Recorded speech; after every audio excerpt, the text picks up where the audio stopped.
Yeah, we are dealing with demonic forces, not only in America, but throughout the Western world.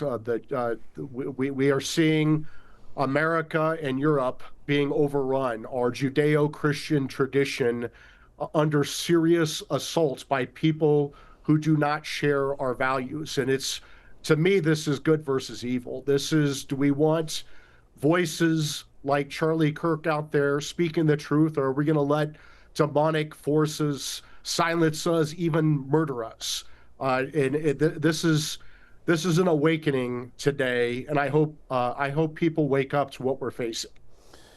There's been sort of lurid predictions that America is descending into a civil war, not necessarily a violent one until you see the scenes like today, but it's, the polarization of the debate is almost sort of gone too far. How do you see this playing out? I mean, in the darkest scenarios, this is going to escalate, is it not? Look, I want to be very careful what I say right now, because this is very raw. We just found out within the last 15 minutes that one of my good friends and one of America's greatest leaders was assassinated. So for once in my life, I'm going to try to keep the rhetoric cooler than it normally would be. Listen, tell me about your friend, tell me about your colleague, your fellow patriot. He was tipped as a future president, one of the most articulate people I've ever heard speak, gifted in a way with debate. Tell us about your friend.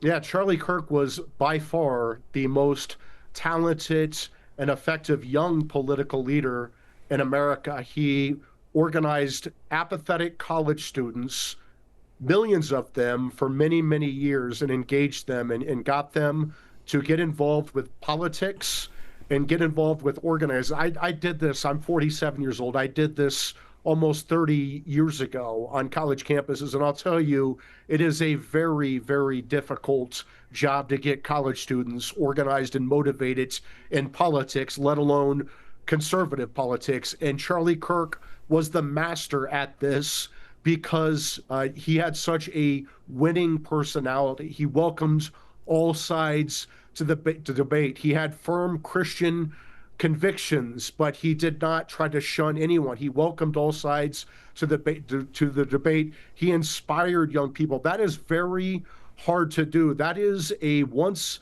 in a generation, maybe once in a lifetime talents that we saw in Charlie Kirk, and maybe, just maybe, that's why he was assassinated today.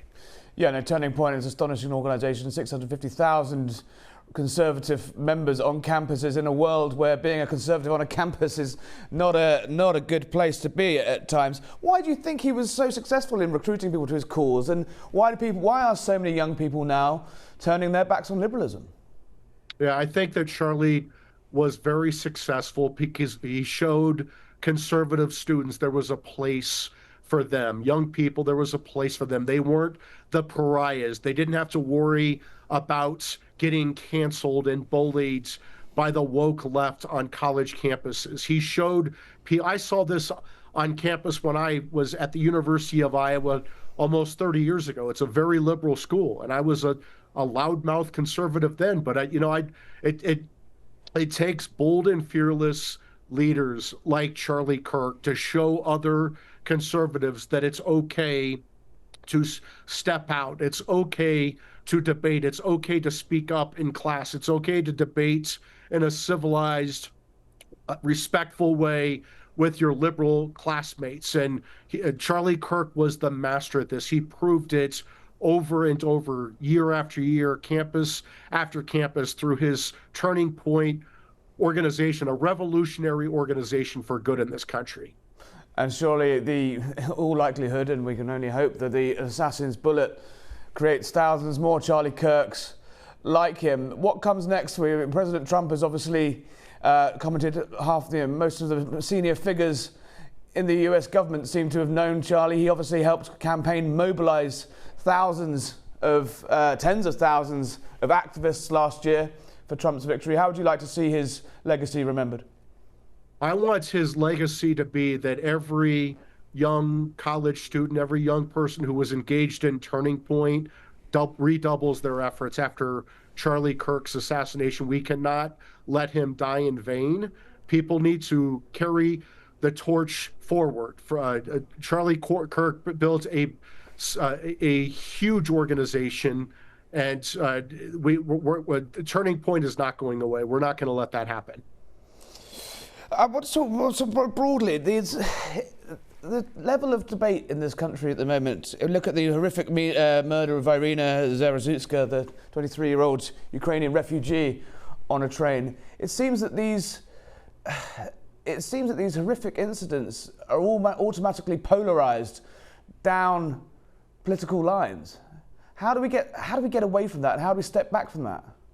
Yeah, Look, again, I want to be careful with my rhetoric today because this is very raw and I'm very angry. But I would say this: there are people on the Marxist left who think that this political violence is acceptable, and it's not acceptable. And they are going to be hunted down by federal law enforcement, and they're going to be thrown in federal prison. And I know Pam Bondi, our Attorney General, very well. I know Todd Blanche, our Deputy Attorney General. I know Kash Patel, our FBI Director, Dan Bongino, Chad Mizell, the Chief of Staff.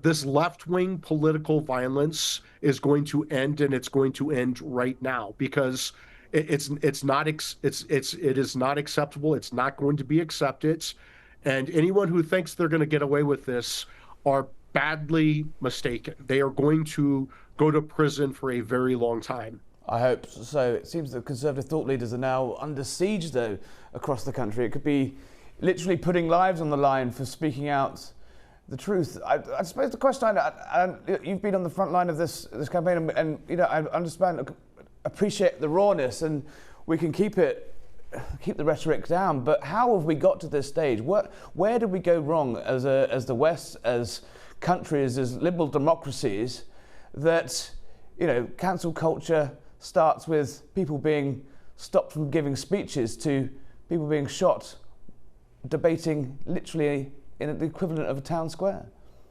Because today's Democrat Party is not our parents' or grandparents' Democrat Party. These are not liberals who love America and just disagree with conservatives on the best way to get there. These are leftist. These are Marxist. They do not support free speech. They hate free speech. They push censorship. They do not believe in equality. They believe in equity. They do not believe in due process and equal protection of the law. They believe in politicized and weaponized law enforcement to take out your political enemies. They don't even believe in the human dignity, the right to live as a human being. They want to butcher kids in the womb. They want to send kids to get mutilated through this gender-affirming care. They have no problem assassinating political opponents. We just saw that today with Charlie Kirk. I mean, we are in a very dangerous place as a country. And quite frankly, I put this squarely on the doorstep of today's Marxist Democrat Party with this leftist, hateful, violent ideology and their violent coalition. I appreciate your passion, sir. I really do. President Trump, again, another person who and knew Charlie well. He all but announced his murder on Truth Social, as you say, just about 25 minutes ago. Now, how do you think the president is feeling now, and how will he step up to this moment? What do you expect the president to do in a moment of national tragedy? I have not spoken to the president about this, but I know that the president thought very, very highly of Charlie Kirk because Charlie Kirk was a very good man. He was a young husband, had a beautiful wife, 2 beautiful kids. He was a great father. He was a great Christian. He fought every day for our American ideals, for our constitutional ideals. Just a very good person, and I know that the president's Truth post was very heartfelt. It does seem that this is a moment, though, I think something needs to give. something has to change. Is this the moment that, as you say, liberal rage on the streets turns into anarchy? How as a nation, how does President Trump, as a leader, bring this country that is obviously so polarized together? This is a time to step up, and almost in a way that he did it after Butler. How would you advise him to bring the country together tonight as it reels in the horror of this moment? Starting about 5 years ago, during the BLM riots, we saw the Democrat Party push their politics of violence, where they think it's acceptable to be violent in the name of social justice. That is unacceptable. They wanted to defund the police. They burned down our cities, burn, loot, murder, BLM. And for 5 years, we've walked on eggshells to try to address this. What we need to do as a country is return to law and order. And if you are a violent criminal in this country, you're not going to get a social worker sent to you. You're going to have a law enforcement officer come arrest you and throw your ass in prison. And that is where we need to go back to as a country. And BLM and all these left-wing radical activists can go to hell. How much blame would you put onto the media? I mean, there's been a growing row over the fact that there's been almost silence over that horrific murder we mentioned earlier in Charlotte, and actually until the president himself was made aware of it. I think it was on Sunday on the tarmac of New York when he was first asked about it. He said he'd be briefed and then showed the pictures. And now that horrific story is at the centre of public attention in a way that it just wasn't. Why are some stories, why are some murders, and why are some crimes, deemed not worthy of discussing until the media are forced to? Because today's Marxist left is their whole goal is to divide and conquer our country. They are a subversive force because they hate America, they hate the West, they hate Europe, they hate Israel, they hate our Judeo-Christian tradition, and these Marxists are trying to destroy us from within. And the best way to do that is to open our border, flood our country with people who hate us, like Islamists who hate America and Europe, and then they want to exacerbate racial problems. They want to stir up violence in among the violent black underclass. And I know I get in trouble when I say that, but I mean it and I don't give a damn. And then they want to coddle these criminal elements. And guess who that hurts the worst? The violent black underclass hurts hardworking, law-abiding black people stuck in these crime-ridden hellhole neighborhoods that these Democrats run. We have to wake up as a country. We need to stop coddling the left. We have to stop playing by the left's rules. We have to stop being scared that we're going to be called racist or sexist or xenophobe or transphobe or whatever phobe the Democrats want to throw at us. We need to go back to the facts that we are one country. We believe in equality under the law. We believe in due process under the law. We believe in equal opportunity under the law. And we're not going to be divided by the Marxist left. Mike, I know this interview has been scheduled for a couple of weeks now. We were going to talk about a whole range of subjects, from free speech to actually political silencing to crime. It doesn't feel like it's the day for that today, given the sad news. But I hope you will come back and see us again soon, where we can talk about some of the more issues that seem a little blasé today when we've lost such a powerful figure as Charlie Kirk. But just before I go, just on that subject, tell us a little bit about how you are leading this fight back, what levers you are using, your legal work, your campaign work, and how that will carry on.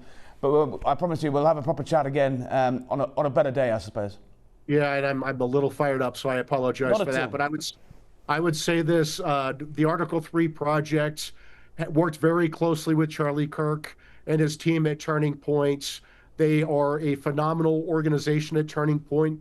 We will continue to work with Turning Point. We will continue to carry the torch for Charlie Kirk. We're not going away.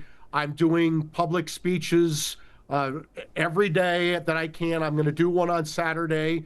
And there's no way that I'm going to stop doing what I'm doing, and I'm encouraging other conservatives. There's no way you should stop doing what you're doing because of today's assassin's bullet with Charlie Kirk. We have to continue on because the left is trying to destroy our country and the West, and we're not going to let it happen.